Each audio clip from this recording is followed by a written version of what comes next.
All things in the Word of God are not a joke, not mythical. The dynamic of the spirit and the body are real.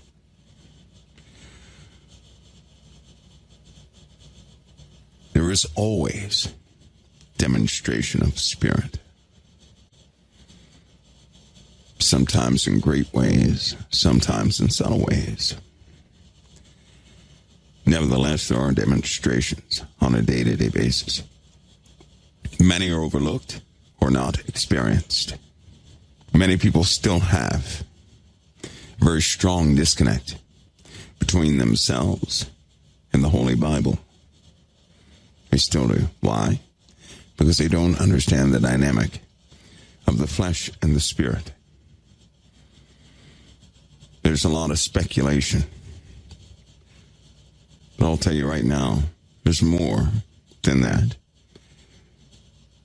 On occasion, our Father, from time to time, allows for a demonstration of such things to increase your faith, that you may believe, that you may be renewed in some sense. And those days are here with us now. So with demonstration also comes somewhat of a penalty of heart.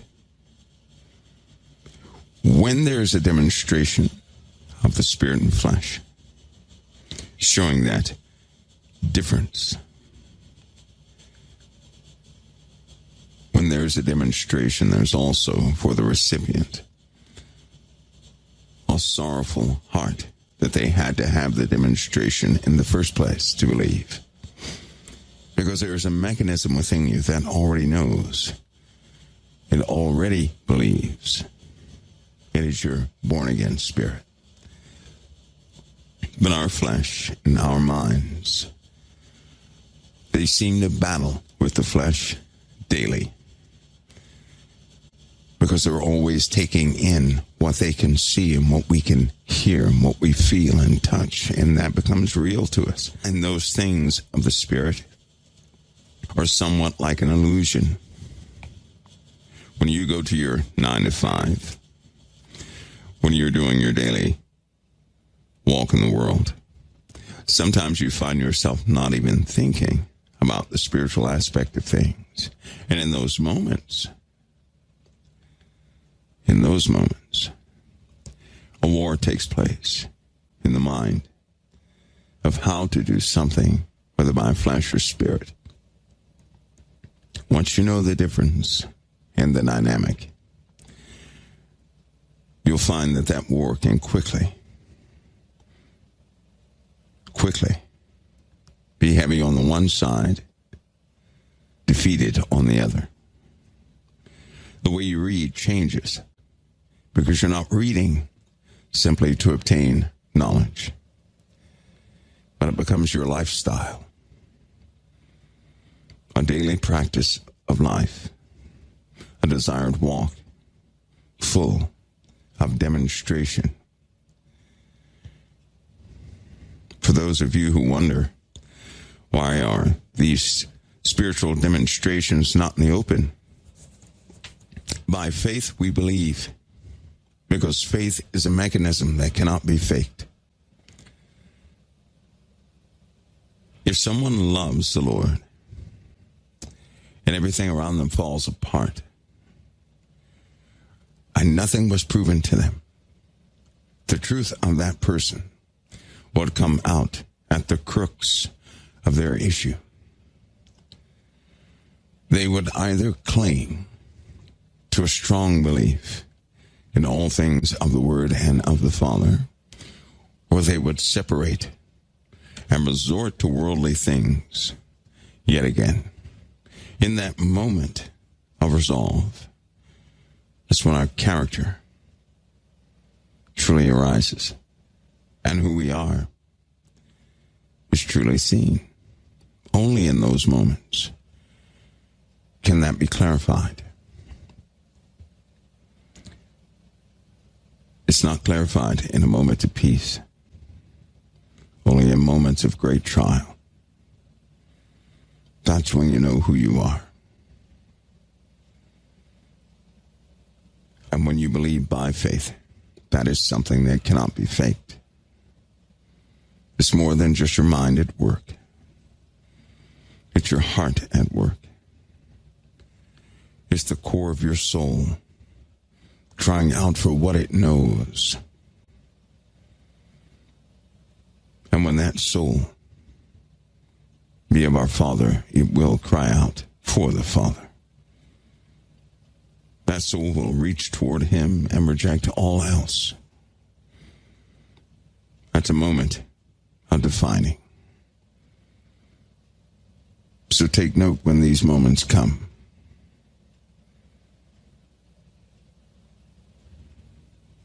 And when everybody else has resorted to alternative means of solving their solution, believing in man,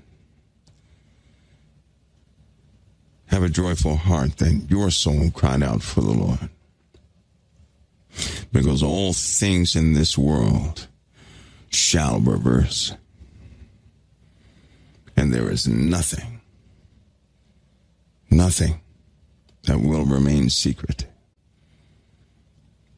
And when that truth of truths is actually known, it'll be the beginning of the rest of your freedom.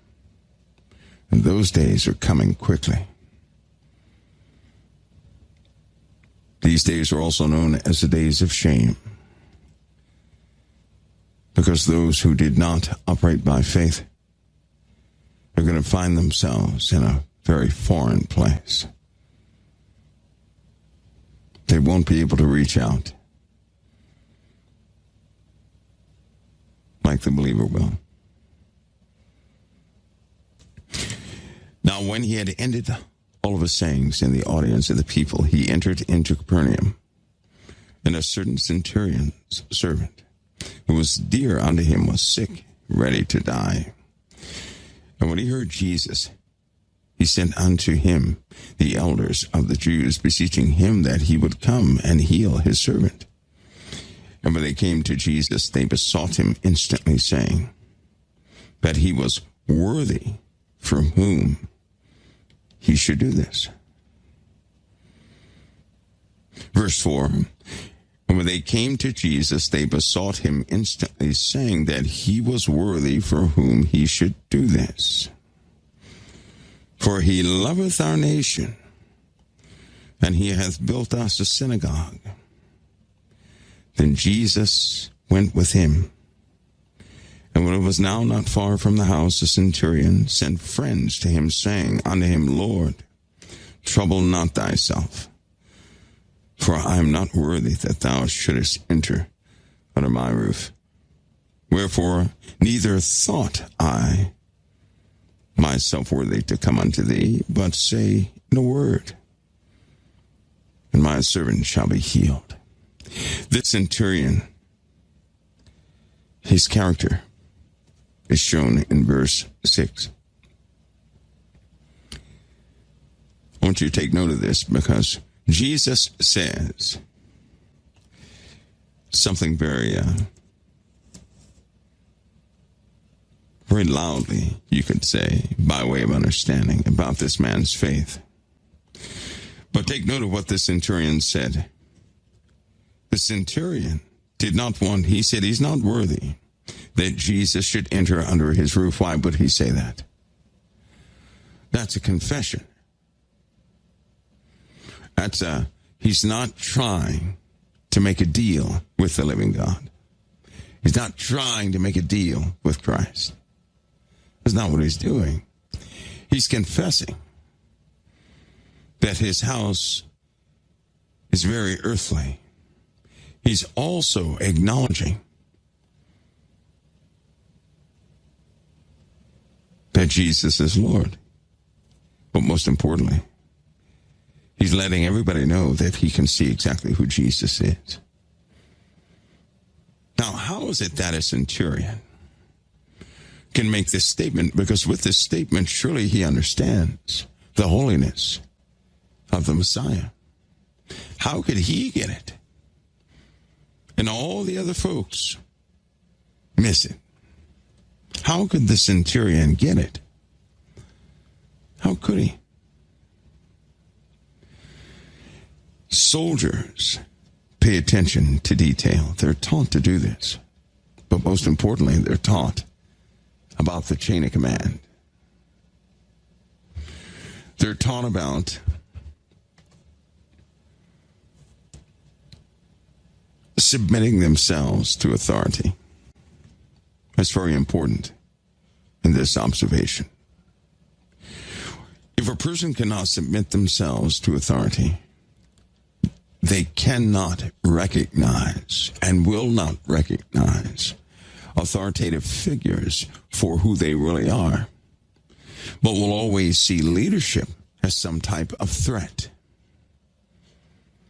which means they'll always have an opinion. Not respect, but an opinion.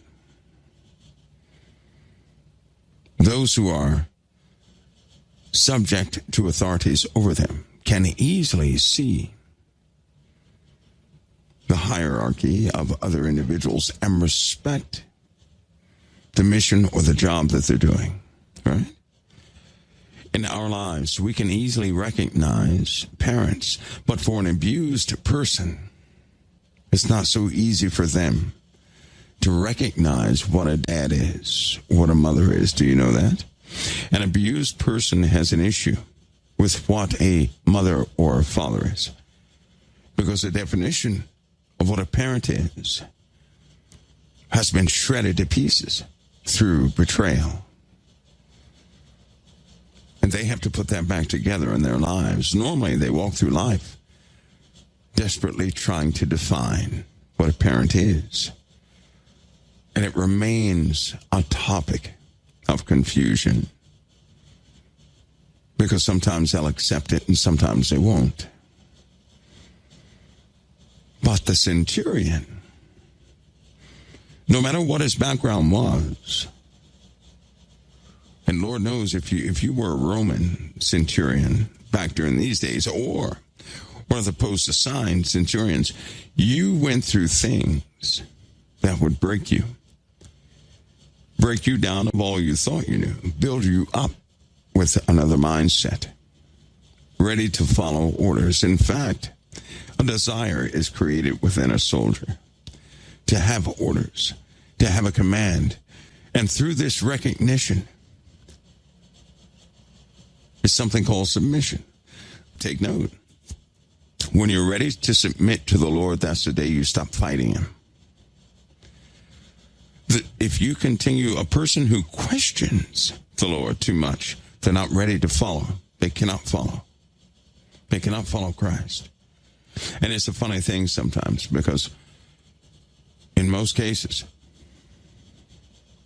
we'll hear man and we'll act upon the authority man has. But when it comes to the Lord's authority, we question that authority. We question the authority of Christ in many different ways. Sometimes we stall. We use a stall tactic. And we say this, I don't really know what that means. Right? Scripture, person reads the scripture. Men ought to pray always. Of course, the person reading it does not want to pray on a continuous basis. There's no desire to do that, but he wants to follow the Lord. And the first thing he says is, I don't understand what he's saying.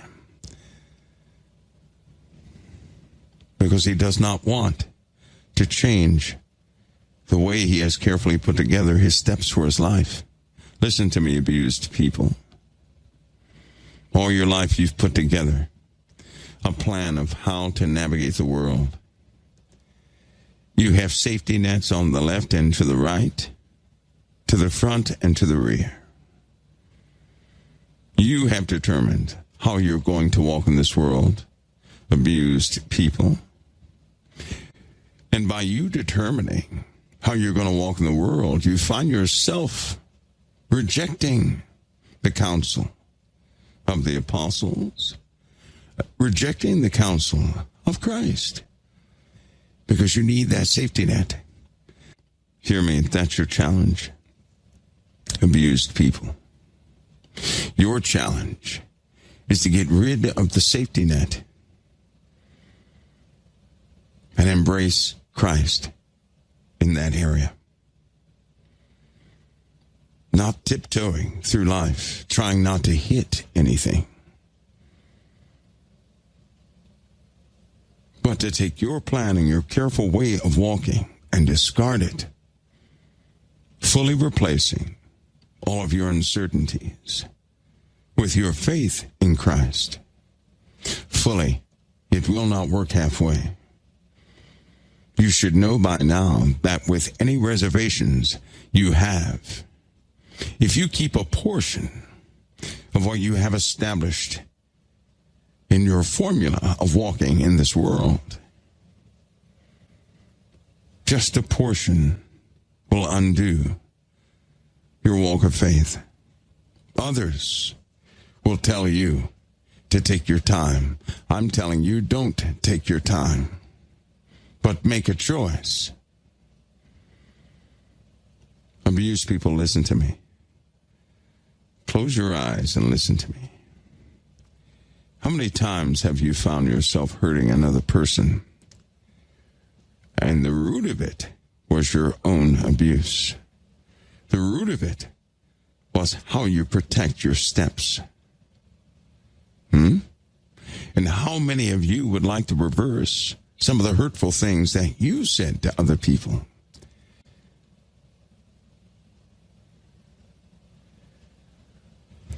Why am I telling you this? Because in this world, you expect people to understand what you've gone through, what you see and what you feel. And by expecting them to understand it, you respond in certain ways to them with demands. They don't understand you. Don't spend your time trying to get humanity to understand what Satan did to you. Spend your time rejoicing because the Lord knows exactly what he has permitted and not permitted in your life. The one you should have sought in the first place is the Almighty and not man. Man cannot answer your questions. They cannot make the difference you're looking for. They cannot do it. Only the Lord can. And with a full submission, no longer fighting the Word of God or having it fit around how you think life is, right? Once you do that, that's when your eyes open. That's when the mending of your heart takes place. No heart is healed if it continues to hurt others. That's the abrasiveness that comes out of you sometimes. That's the yelling that comes out sometimes. The sheer frustration that comes out of you sometimes. The pain that comes out sometimes. These things inflict an emotional scar upon others. They do not understand what you feel, but your Messiah does. You guys understand that? I hope that you do. Hope you really do. Because these are also the days of massive healings. Massive healings. The Lord does not expect, nor does he desire you to walk this world hurt on a continuous basis. He does not want you broken to the degree that you cannot walk behind him fully. He desires that you be free, without burdens, to see your past correctly, and to understand that that was the old you, and the new you is going forward. He has faith in you. Have you ever thought of that? The Lord God God Almighty, the one who mandates we follow him by faith, has faith in you. So much faith, he sent his only begotten Son. Because, see, faith is never absent love, and love is never absent forgiveness. And all of that was directed towards you. He believes in you.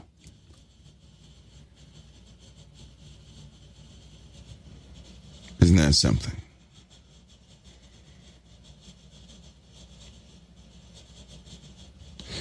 With your Father in heaven, with our Lord and Savior Jesus Christ, there is no such word as insignificant. Every child is precious. Every follower of his gospel, critical. But he's already dispatched an army to hold you up. Because you cannot see it. Possibly your heart is not so thankful. Possibly.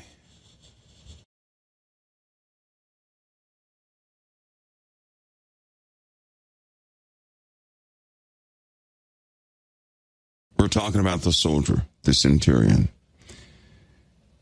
And the comment the centurion made and what his mindset was when he saw Christ. And we're in chapter 7, verse 6. When the centurion recognized the holiness of Christ, and he said to the Lord, my dwelling is unworthy of your presence. He said that. Now, he didn't say it like the average person. This guy's a soldier, so he's highly disciplined. But how could he see what so many did not? And it boils down to how the centurion lives his life. He's a man who is bound by honoring his chain of command, meaning he knows how to submit himself to authority. He knows how. That makes a difference. Those who cannot submit to authorities, who have bought the worldly paradigm, the worldly definition of being some guru hero, they reject all authority, and in doing so, they suffer from a blindness. All you ex-soldiers out there listening to me, to subject yourself to authority is honorable. That's why the Lord said. That's why in the Bible it said, the Lord said, and in the Bible it says, for us to submit ourselves to earthly authorities. Then he tells us why. But any time there's an earthly authority dealing with you, your Father in heaven is involved. He changes hearts. He does this. Nobody else does. He does. But also to submit yourself to authority is to honor somebody else well above yourself. When you do this, your eyes are open because you can be trusted with the word of the Lord. When a person rejects authority, when they don't submit themselves to authority, they end up sabotaging many things they touch. That's what we were discussing.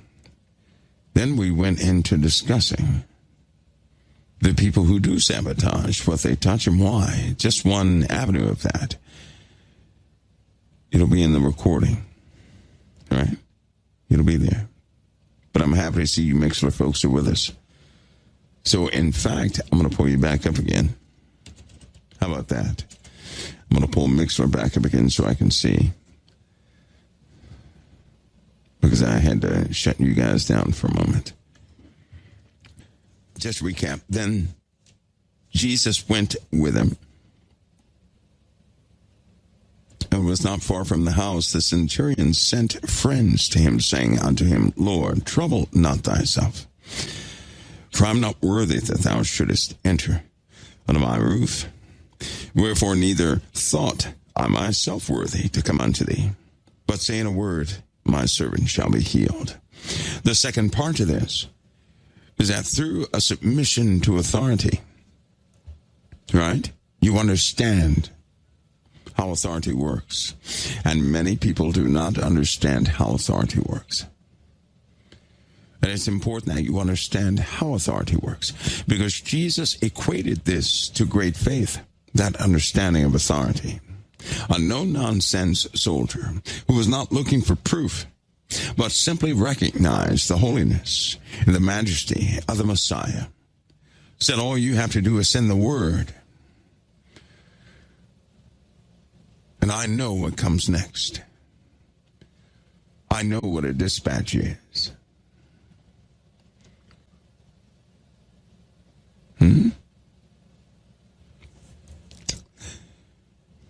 So we have to tackle this. He continues, for I also am a man set under authority, having under me soldiers.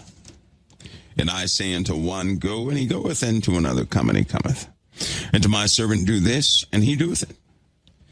When Jesus heard these things, he marveled at him, and turned him about. He turned him around, and said unto the people that followed him. So he took the centurion and turned him around to the people, and he said, I've not found so great a faith, no, not in Israel. It took a centurion to demonstrate that type of faith. He took this person, and he turned this person around to face the whole crowd, and told them, he has not found so great a faith. Hear me, folks. The only difference between this centurion and you is that many of you have been hurt, causing you to reject authority. You don't know what authority to allow, or to allow in your life enough to trust. And you're full of rejection because you were betrayed.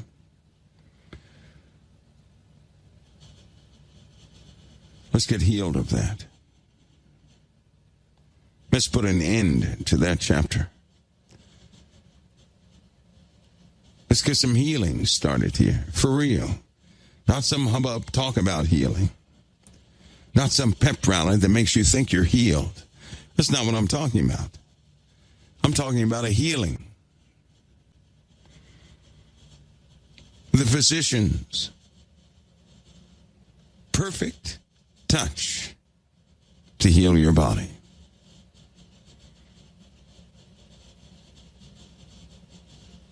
We're not talking about putting a Band-Aid over the scars. You need every scar you ever had. You're going to find out why shortly.